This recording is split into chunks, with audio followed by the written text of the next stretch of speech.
नमस्कार। आज हम पुरी की जगन्नाथ रथ यात्रा से जुड़ी एक बहुत ही खास बल्कि थोड़ी रहस्यमयी रस्म पर बात करने वाले हैं, अधरपना। जी, अधरपना। हाँ, और हमारी ये बातचीत एक लेख पर आधारित है, अधरपना, जगन्नाथ और अदृश्य आत्माओं को अर्पण। तो आज इसी पर गहराई से बात करते हैं। और इसमें जो सबसे चौंकाने वाली बात है वो ये कि ये एक ऐसा पेय है जो देवताओं को चढ़ता तो है पर भक्त इसे पा नहीं सकते। हाँ, ये इसकी सबसे अनोखी बात है। तो शुरू करते हैं बिल्कुल बेसिक से। ये अधरपना, इसका मतलब क्या है? अधर मतलब होंठ और पना मतलब पे। बिल्कुल सही पकड़ा आपने। अधर यानी होंठ और पना यानी पे।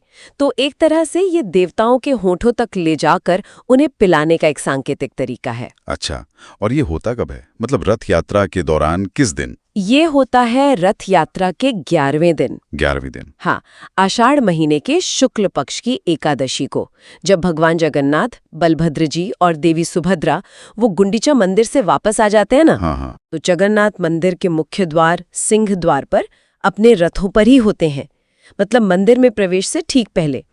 ये जो नीलाद्री विजय की रस्में होती है ना, उसी का एक हिस्सा है ये। नीलाद्री विजय, आपने एक टर्म यूज किया, क्या थोड़ा सा बता सकती हैं क्या है? शायद सब वाकिफ ना हो। हाँ, जरूर। देखिए, नीलाद्री विजय मतलब देवताओं का रथ यात्रा के बाद वापस अपने घर यानी जगन्नाथ मंदिर के रत्न सिंहासन पर विराजमान होना। तो ये अधरपना वाली रस्मा उनके मंदिर में फाइनल एंट्री से ठीक पहले रथ पर ही होती है। समझ गया, ओके। तो अब आते हैं उस पेय पर। ये जो पना है, सुना है ये कोई आम शरबत नहीं होता। क्या खास है इसमें? नहीं, बिल्कुल आम नहीं। ये दूध से बनता है, इसमें पकी केले डाले जाते हैं, छेना यानी ताज़ा पनीर होता है। छेना भी? जी हाँ। और फिर मसाले, काली मिर्च, इलायची, जायफल, कपूर और भी कुछ पारंपरिक जड़ी बूटियां वगैरह होती हैं। और इसे खास तरह के मिट्टी के बर्तनों में तैयार किया जाता है। बड़े बड़े मटके होते हैं, करीब 1 मीटर लंबे, 9 मटके। 9 मटके, हर रथ पर 3। जी हाँ, हर रथ पर 3, भगवान जगन्नाथ, बलभद्र जी और देवी सुभद्रा के लिए। तो जाहिर है काफी ज्यादा मात्रा में बनता होगा, पर बड़ा सवाल ये है कि ये रस्म क्यों, मतलब किसे पिलाया जा रहा है ये सब? हाँ, यहीं पर बात दिलचस्प हो जाती है। मान्यता ये है, देखिए, कि जब देवता रथ पर निकलते हैं ना, तो उनके साथ सिर्फ इंसान नहीं होते, हजारों की संख्या में अदृश्य आत्माएं, मतलब भूत प्रेत गंधर्व और यहाँ तक कि दूसरे देवी देवता भी उनके साथ चलते हैं। अच्छा। हाँ, तो ये अधरपना असल में उन्हीं अदृश्य शक्तियों या सत्ताओं को संतुष्ट करने के लिए, उनको सम्मान देने के लिए अर्पित किया जाता है, ठीक इससे पहले कि मुख्य देवता मंदिर में प्रवेश करें। एक तरह से उन अदृश्य मेहमानों को विदा करने का तरीका है ये। वाह, ये तो बहुत ही गहरा मतलब है इसका। और शायद यही वजह है कि ये भक्तों को नहीं मिलता, क्योंकि लेख में भी लिखा है कि अर्पण के बाद वो सारे मटके रथ पर ही तोड़ दिए जाते हैं। ये सच है? हाँ, बिल्कुल सच है। जैसे ही अर्पण पूरा होता है, वो सारे 9 मटके रथ पर ही फोड़ दिए जाते हैं। वहीं के वहीं? जी, वहीं पर। और सारा पैर रथ के फर्श पर फैल जाता है। ये जानबूझ के किया जाता है। क्यों? मतलब इसके पीछे क्या सोच है? कोई खास वजह? हाँ, इसके भी अपने मायने हैं। एक तो ये शुद्धि का प्रतीक माना जाता है। शुद्धि? हाँ। दूसरा, ये साफ तौर पर दिखाता है कि रथ यात्रा का जो पब्लिक वाला हिस्सा है वो अब खत्म हो गया है।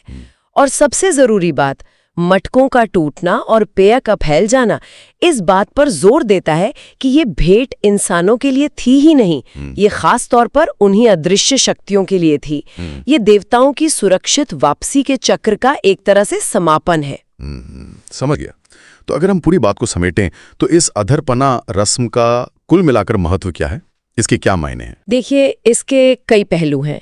पहला तो जैसा हमने कहा, ये रथ यात्रा के सार्वजनिक उत्सव के अंत का निशान है। ठीक है। दूसरा, ये उन अनदेखी शक्तियों के प्रति विनम्रता और श्रद्धा दिखाने का तरीका है, जिनके बारे में माना जाता है कि वो हमारे साथ ही मौजूद हैं। और तीसरा, जो मुझे सबसे गहरा लगता है, वो है त्याग का संदेश। त्याग कैसे? ऐसे कि इतना अच्छा, इतना पवित्र पेय बना के उसे खुद ग्रहण न करना, बल्कि उसे उन अदृश्य सत्ताओं के लिए छोड़ देना, अर्पित कर देना।